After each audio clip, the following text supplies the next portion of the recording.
Hello મિત્રો, મારી ચેનલમાં તમારું સ્વાગત છે। આજે આપણે બનાવવાના છે ફ્રૂટ સલાડ। તો મેં એક લઈ લીધી છે તપેલી, તેમાં નાખ્યું છે થોડું પાણી અને 1 લીટર દૂધ લઈ લીધું છે।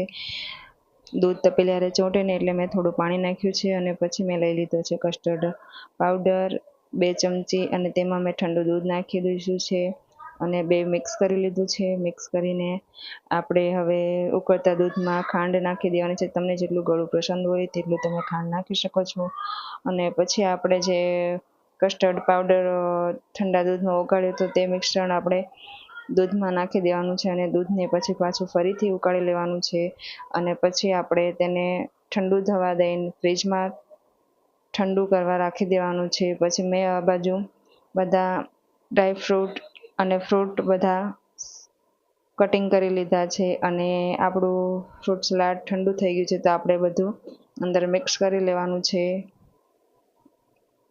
મેં અહીંયા સફરજન, દાડમ, પછી કાજુ બદામ, કેળા, ચીકુ, દ્રાક્ષ એટલું વસ્તુ મેં લીધું છે। તમે આનાથી વધારે વસ્તુ પણ લઈ શકો છો।